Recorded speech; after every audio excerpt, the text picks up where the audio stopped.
Cuando baje la marea, sabremos quién es el que lleva bañador.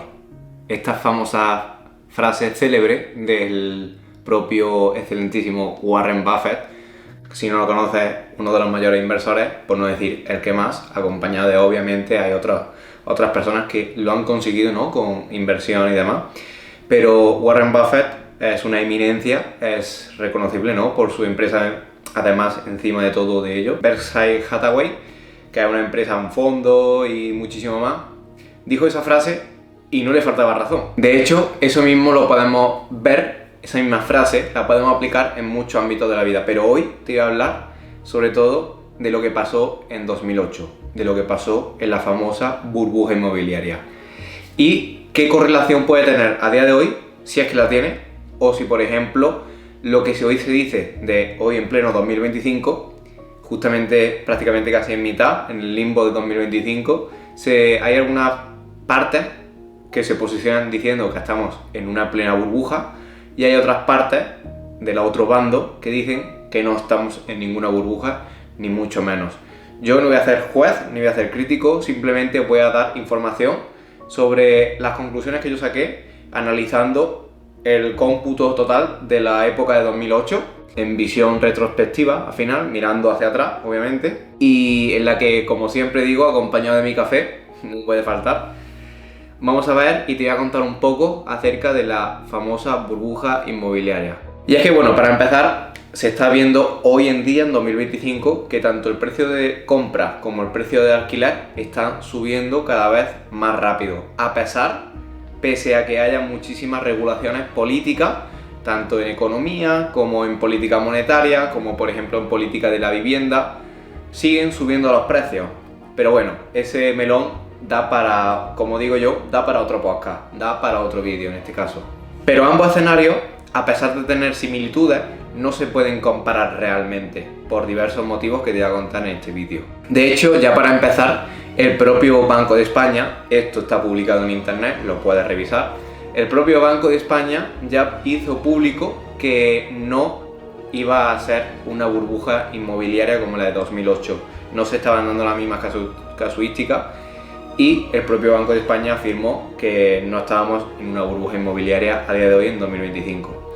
¿Puede tener razón? Puede que no, no lo sé. Yo de nuevo vuelvo a lo mismo y solamente voy a ser informador, pero realmente luego al final yo daré mi opinión y diré también al final del vídeo donde yo creo que sí se puede dar algo de este tipo de burbuja y donde yo creo que se puede dar de cara a futuro. En qué zonas urbanas, ciudades, países y demás.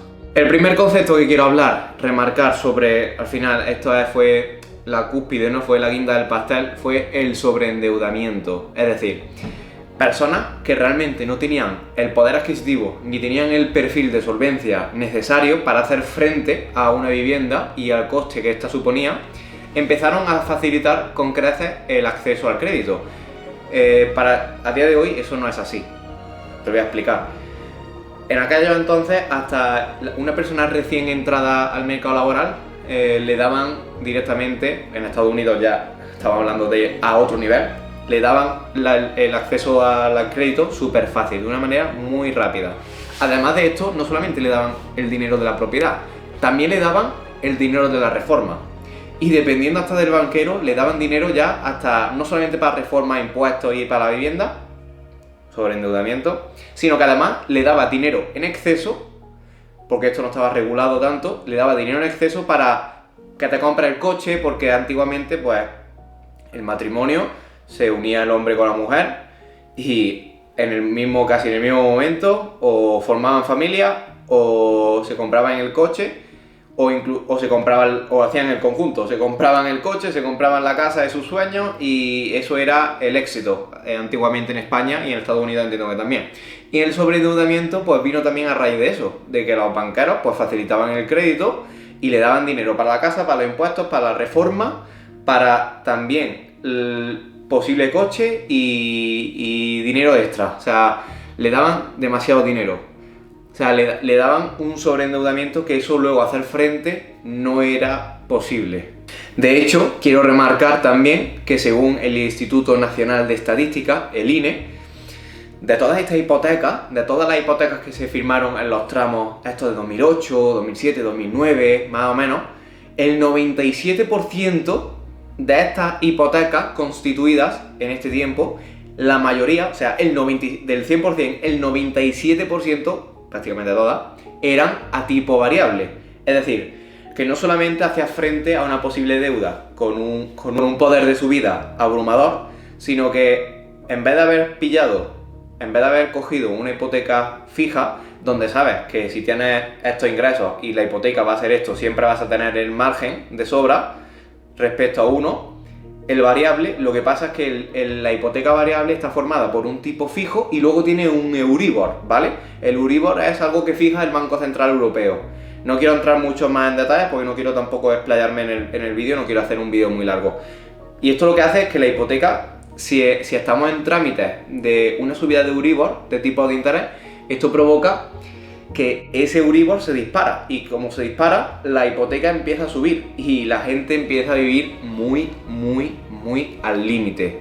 Supongo que habrás conocido gente que en este sector la habrá pasado muy mal. La verdad es que fueron años difíciles, a mí me pilló muy chico y yo, por ejemplo, en mi caso, pues vi a mi madre, sobre todo, se me pone hasta la piel de gallina, vi a mi madre pasarla muy jodida para sacar una familia adelante y no fue fácil. Y sé que hablando en mi caso, sé que hubo muchas familias que lo pasaron muy mal, e incluso tuvieron la desgracia de perder la casa también. Y es por ello que siempre que vaya a comprar una propiedad, ya sea para inversión o sea para propiedad propia, siempre hacer bien los números. Eso ni qué decir tiene, o sea, eso es prioritario, eso es de primero de carrera. Vale, entonces, ¿qué pasa? Eso fue en los años 2008, 2009. Los bancos aprendieron de esta lección, dijeron, hostia, vamos a ver, le hemos dejado dinero, demasiado dinero, ¿cómo hacemos para regular esto? Crearon la famosa tasa de esfuerzo, me explico. La tasa de esfuerzo es una métrica que usan los bancos para no dejarte más dinero del que tú puedes ser solvente. Suele ser en torno a un 35, incluso a un 40% de tu ingreso neto. Me explico. Si, por ejemplo, yo gano 1.000 euros, la cuantía máxima que me van a dejar de financiación va a ser de 350 a 400 euros, porque ese sería mi 35/40% sobre los 1.000 euros de ingresos que tengo. Entonces, sobre ese escenario aprendieron muchísimos bancos para no dar en exceso demasiado crédito a personas que realmente no podían costearlo. El segundo motivo que también propulsó el tema de la burbuja, la sobreconstrucción. Seguramente habrás tenido algún conocido, algún amigo, algún familiar que incluso se salió de la carrera, se salió del colegio para meterse a la obra, porque cobraban unos sueldos desproporcionales. En aquella época cobraban 2.000, 3.000 un peón o un oficial de primera, y eso eran precios que en aquella época con 2.000 o 3.000 euros era el rey del mambo. O sea, tendrás seguramente muchos conocidos que se hayan salido de eso, y había mucha demanda. Claro, al haber sobreconstrucción había mucha demanda de este tipo de trabajadores, entonces, y encima daban el incentivo de que se pagaba bien, aunque a pesar de que fuese un trabajo bastante duro, obviamente, pero se pagaba, remuneraba muy bien, sobre todo, repito, en aquella época, cuando 2.000 o 3.000 euros, debido a la inflación, pues era bastante dinero y se podía hacer muchas más cosas que con ese dinero a día de hoy en 2025. Sin embargo, a día de hoy el crecimiento es más sostenido, no hay tanta sobreconstrucción. Sí, probablemente a lo mejor puedas ver grúas, puedas ver más promociones de vez en cuando, pero no es tan heavy, tan bestia como en aquellos años. ¿Por qué? Porque los materiales de construcción también han subido. De hecho, por eso a día de hoy la vivienda también está subiendo. La vivienda está subiendo no solamente porque haya especuladores o porque solamente... No, la vivienda está subiendo por dos simples razones. La vivienda a día de hoy está subiendo por la ley de oferta y demanda, hay una oferta topada, hay hay una oferta que tiene un máximo y no se puede cumplir, y hay una demanda que cada vez crece más, cada vez somos más en España. Entonces cada vez la demanda sube, tanto de alquiler como de venta. Ese es el primer motivo. El segundo motivo, el encarecimiento de todo.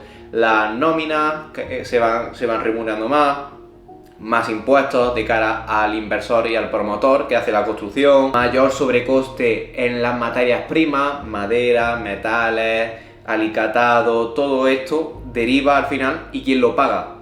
Lo paga el cliente final, porque el promotor tiene que ganar pasta. Eso es así. El que se mete en un negocio es para ganar dinero, no me jodas. O sea, literalmente, si yo voy a invertir dinero, porque voy a ganar. Si voy a crear un negocio, esto no es una ONG. Esto no es una ONG. Esto es para ganar dinero. Entonces, pues tengo que subir los precios. Y como subo los precios, ¿quién acaba pagando al final? El consumidor final.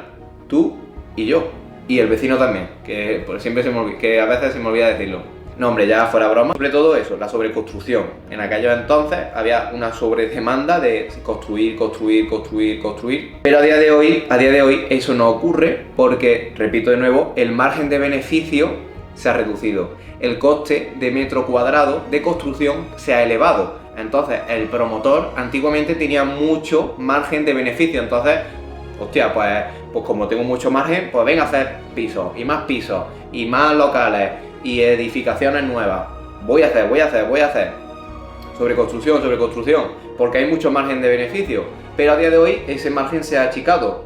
Repito de nuevo, por el sobrecoste de materias primas, trabajadores, impuestos. Entonces no hay tanto incentivo para que haya empresarios o para que haya promotores que quieran construir edificación nueva.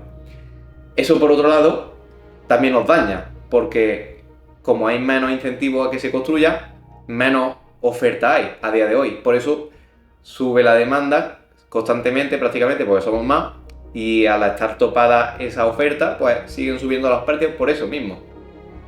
Para que veáis ya la distopía que había entre 2008 y 2025. El por qué, sobre todo, exactamente lo que quiero que aprendas es el por qué sube en un escenario y por qué sube en otro. No tiene nada que ver. Aunque los dos sean subidas de precios, pero no tiene realmente nada que ver. Para que así estés más tranquilo, estés más aliviado de si realmente estamos en una burbuja o no.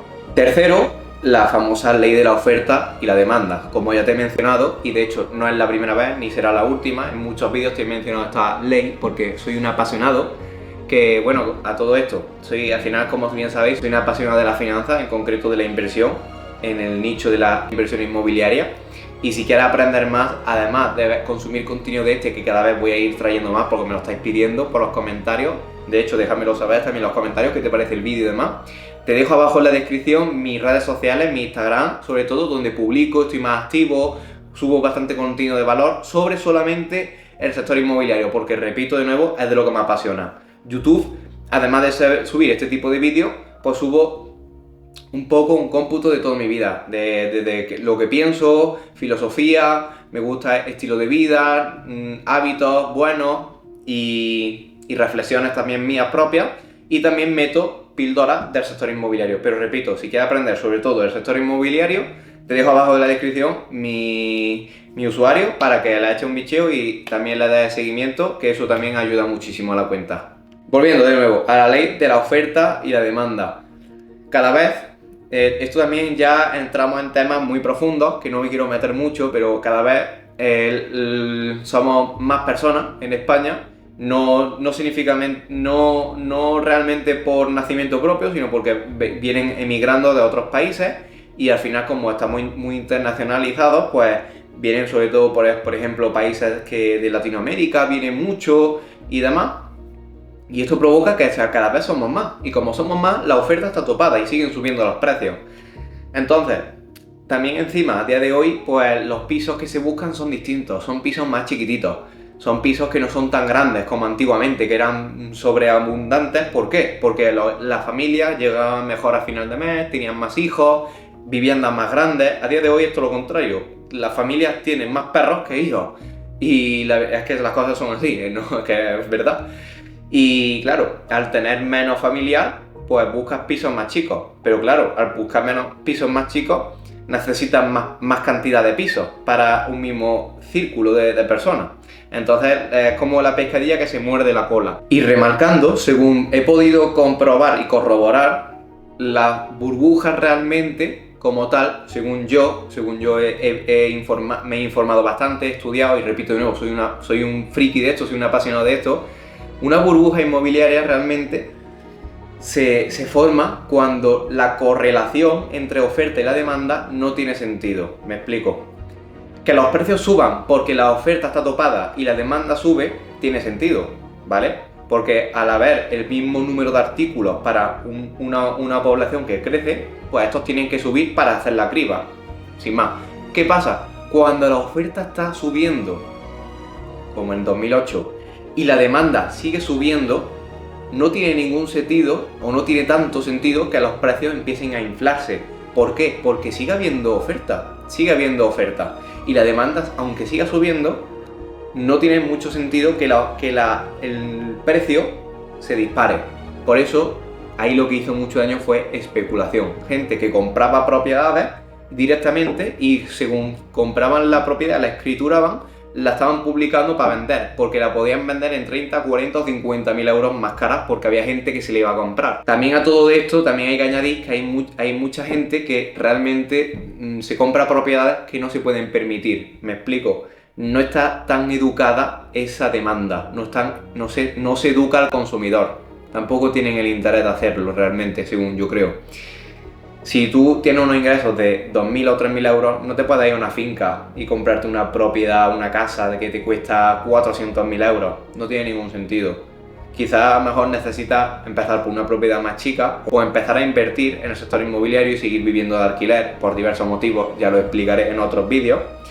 Y eso también hizo mucho daño, el no educar realmente a la oferta, o sea, el no educar exactamente a la demanda.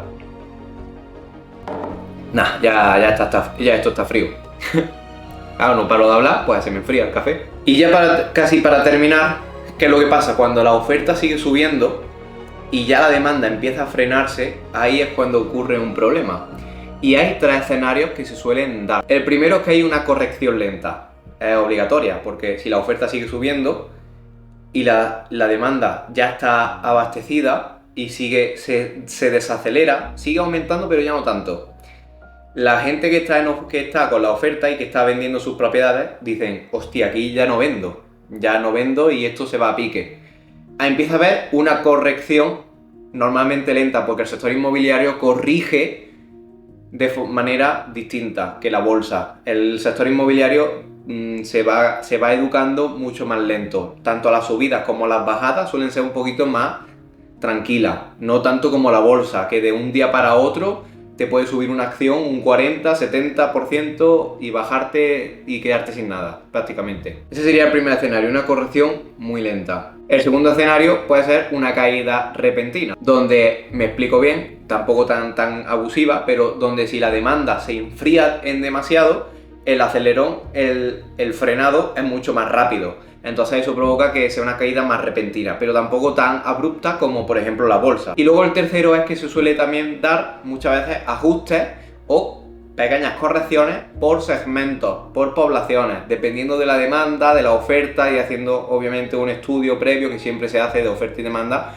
de manera segmentada en distintas urbanizaciones. Ya para concluir, también me gustaría recomendarte no solamente libros, sino también de vez en cuando me gusta recomendar películas. En este caso te voy a recomendar la película La Gran Apuesta, que habla sobre todo esto. Habla de un tío conspiranoico que iba en contra de todo el mundo y al final pues tuvo razón.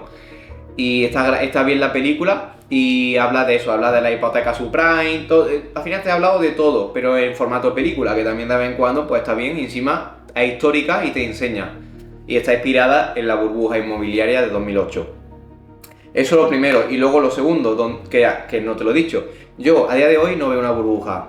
¿Puede ser que me equivoque? Pues lo veremos dentro de 5 o 10 años. Y volveré a ver este vídeo y diré, pues sí, tenías razón, pues no tenías razón.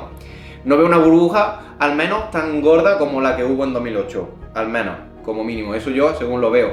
Lo que sí veo, por ejemplo, en otros países o en otras civilizaciones, es, por ejemplo, en mercados como Dubái, Bali, Nueva York, Miami. Yo creo que ahí sí se está provocando un poquito un poquito inflando un poco la burbuja, la verdad, según mi punto de opinión, porque ya empiezo a ver ya precios un poco desorbitados. O sea, me parece ya un poco de risa algunos precios. No sé si en algunos mercados más, un poco menos, pero al menos en Miami, Nueva York, sí estoy empezando a notar como que el mercado se está poniendo demasiado caliente y da miedito. O sea, de hecho, mucha gente que me comenta si invierto fuera de España. De momento no, porque al final las propiedades que yo compro, las cosas que yo hago en España me dan beneficio, porque se puede sacar beneficio del sector inmobiliario, siempre que te hayas formado bien, siempre que sepas invertir correctamente tu dinero. Entonces, igual a lo mejor en un futuro invierto fuera de España, en Bali, o invierto, no sé, ya veré, a ver qué me depara. Pero sí es verdad que está interesando un poco y le tengo un poco puesto a la vista en esos mercados a ver qué pasa. Estoy un poco expectante. Así que nada, ahí lo dejo sobre el tintero. Y nada, espero que os haya gustado el vídeo de hoy, espero que se me haya entendido, que os haya gustado. Como siempre, déjale un like, comenta, compárteselo a una persona, eso de verdad ayuda muchísimo. Y además, si le dais a suscribir, os cambia el color del botón, se os pone, y encima es gratis, que es lo mejor de todo, tampoco no voy a pedir mucho, ¿no? Así que nada, familia, esto ha sido el vídeo de hoy, espero que os haya gustado. Te dejo abajo en la descripción mis redes sociales si quieres aprender un poquito más del sector inmobiliario, y te diré en mi Instagram también. Y sin más, me despido de este vídeo y nos vemos en el siguiente. ¡Chao!